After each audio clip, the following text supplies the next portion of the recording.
Oh, ito guys, ito yung tela natin na 1 yard and 1/4. Tapos 60 po yung width, ayan, double. Ngayon dito, magdidikitin natin. O yan siya guys. Nakatiklop na tayo ng isa, tapos itiklop uli natin ng pangalawa.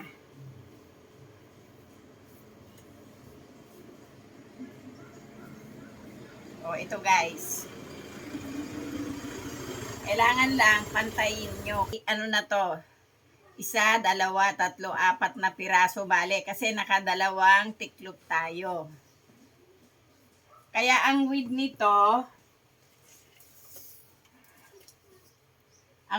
bale ay ayan, 14 and a half. Apat na 14 and a half. Ang ganito ay 3 and a half. Yan, doon, kurutin nyo na yung 3 and a half nyo doon. Yan. Tapos dito guys, sumukat kayo ng 2 inches. O yun. Yung 2 inches, i-connect po natin doon sa ginupit natin na 3 and a half. Yan. Bali yung pong unang ginupit natin ay back po yun. Ngayon, pagkatapos ng back, itong buo na to guys, diretsuhin nyo lang siya ng gupit hanggang doon sa laylayan. Ayun, diretsuhin lang po natin siya doon. Oh. Yan. Ngayon, balik tayo dito sa neck. Tanggalin nyo po yung kabila, itira po natin itong kabiyak. Oh, ito na ngayon yung kabiyak niya guys. Yan. Ngayon dito kanina, bumaba tayo ng 2 inches. Ngayon dito naman, mula doon, bumaba kayo ulit ng 3 inches. Pagdating dito sa 3 inches guys, kagataan nyo na ng gunting, i-connect nyo na po siya doon sa pinaka-shoulder na yon. O, okay na. O, yan guys. Ang bias nga pala natin, kung spandex yung tela nyo, pwedeng straight nyo lang siya gupitin. Okay lang yon. Pero kung cotton po ang tela nyo, kailangan po pabayas ang inyong gagamitin. O ngayon, eto na po yung ating dress. Itihaya nyo muna ito. Ito yung back guys. Itihaya nyo siya. Tapos, ito yung front. Yan, ito yung front natin. Itong back at saka itong front, nakatihaya. Ito nakataob naman. Yan. Pagdikitin nyo po siya doon, ating ibabalensyana. Yan. Maliit lang po yung inyong pakain sa tela kasi para po hindi siya malaki mamaya pag binaliktad natin. Pwede rin nyo rin naman kung gupitan, pero mas okay yung na kayo agad. O, yan. O, yan guys. May sumusobra na ganun na konti. Medyo tanggalin nyo. Tapos, baliktarin natin. Kanina, nakataob at nakatihaya. Ngayon, pareho na po itong wrong side. Yan dito. Pumunta po tayo dito. Pakainin nyo siya na 1/4. O, yan siya guys. O. Pinipinuhan ko lang po yung takbo pagka ganito spandex. O. Nalagyan na po natin yung kabilang shoulder.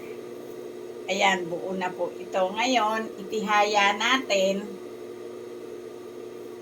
Pumunta tayo dito sa, ito yung front nakatihaya tayo. Itong bias natin guys, 1 inch lang to. itihaya nyo din. O, nakatihaya tayo doon. Tahian nyo siya ng ganong kalaki. Yung 1 inch, gawin yung tatlong pangatlong parte. Yan. Huwag nyo siyang hihilahin. Huwag nyo naman siyang luluwagan. Sakto lang. Yan guys, oh. Kasi ito, pag spandex ang tinatahi nyo at hinila nyo ang isa sa kanila, hindi tatama yung lat mamaya.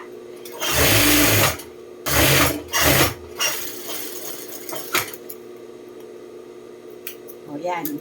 Ngayon, nakatihaya kanina, ngayon naman. O yan. Ngayon, nakatihaya kanina, ngayon naman, itaob na po natin. O, ayun yung bias natin. Kaya kinuha natin yung pangatlo ng 1 inch para pag dinapa nyo siya dito, ayun.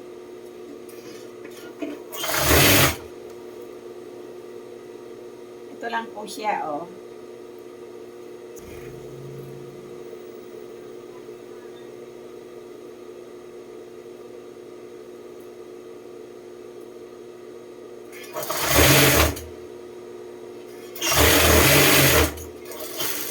O, yan guys. O, ito na yung kabilang shoulder. Pantayin nyo uli doon.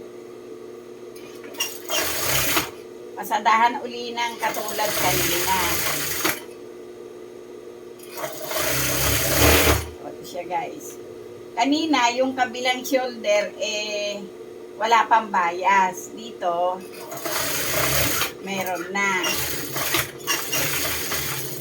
Yan. Maglalak po kayo doon, tapos gugupitan nyo po yung bias na nilagay natin. O, ayan o. Tapos, balik uli kayo dito.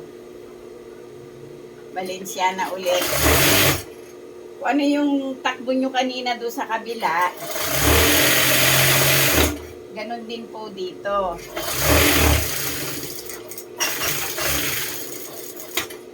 Oh. Ngayon dito, kasi may bias na siya guys, makapal. Ang gawin nyo, ginagawa ko dito, para mag-flat, pupukin nyo ng konti.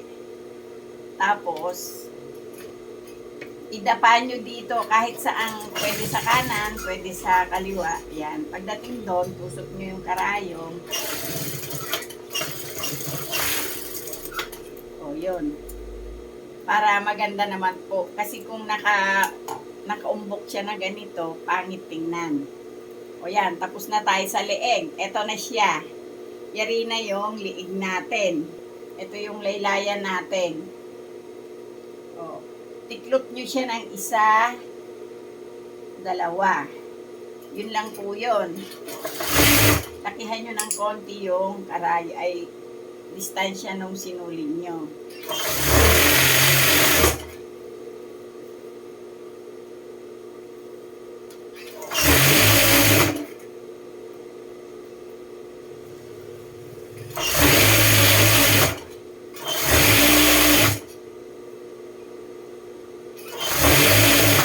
Pagdating dito, itupin nyo siya ng ganon at isa pa.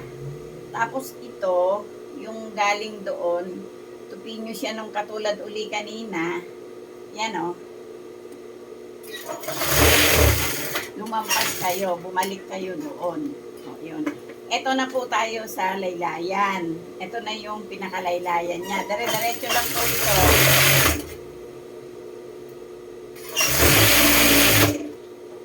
Ito, ganun din. I-fold nyo ng isa, tapos dalawa. Yan. Mampas kayo ulit ng takbo. Tapos balik kayo uli doon. Ganito lang po ito kasimple. Ang benta ko po nito ay 150. Ang puhunan po nito ay mura lang po.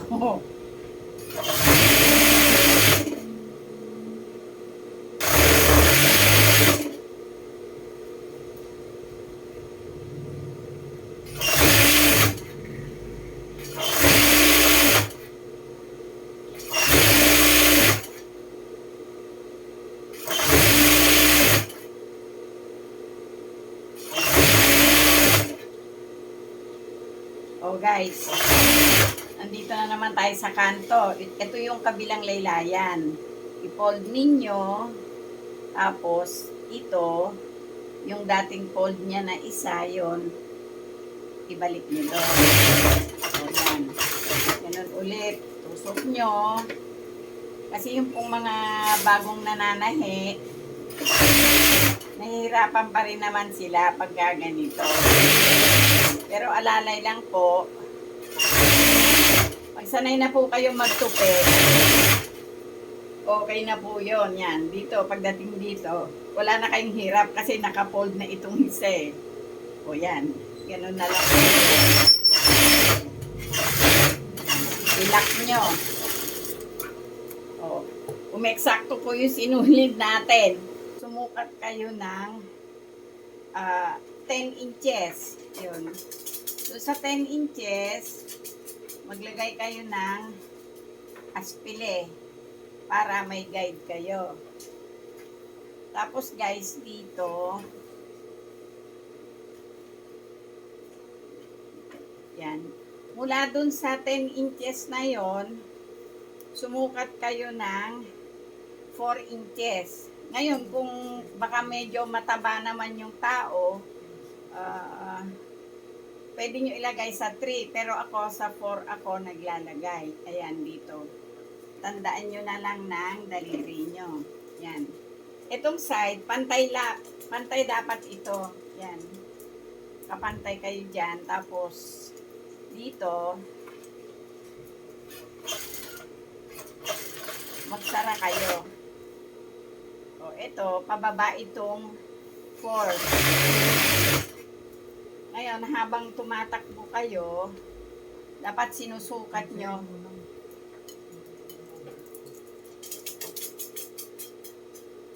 Dapat sinusukat nyo kung 4 yung dinadaanan ng karayom nyo.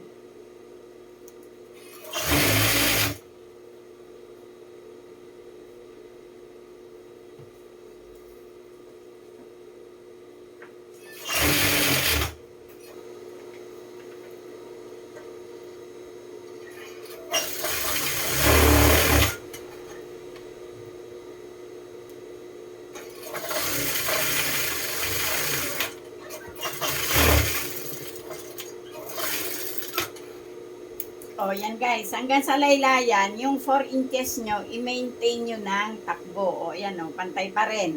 Dito naman tayo sa kabila.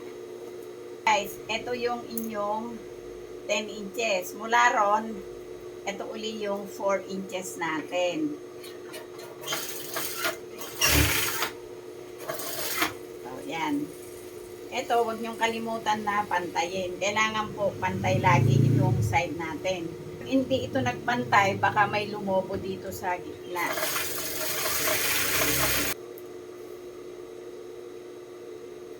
Four inches.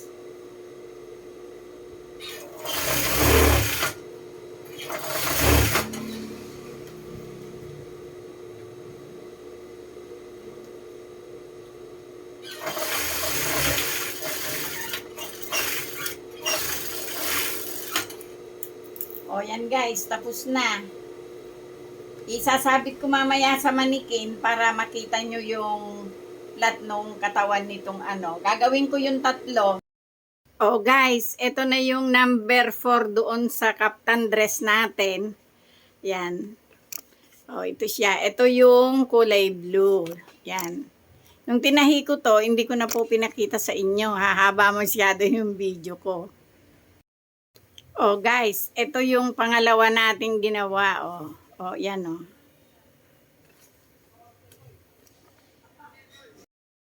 Oh guys, yan yung pangatlo. Ang huli kong isusuot, yung pinakita ko sa inyo na tinahi ko. Guys, yan na yung pang-4 sa kaftan dress natin. Yan yung pinakita ko sa inyo nung tinatahi ko kanina. Sana may napulot ka man kayong idea sa gawa ni Lola ngayon. At huwag niyo pong kalimutan mag-subscribe, mag-like, paki-share na rin po. At sa mga nanonood, thank you. Thank you po sa inyong lahat. Bye-bye.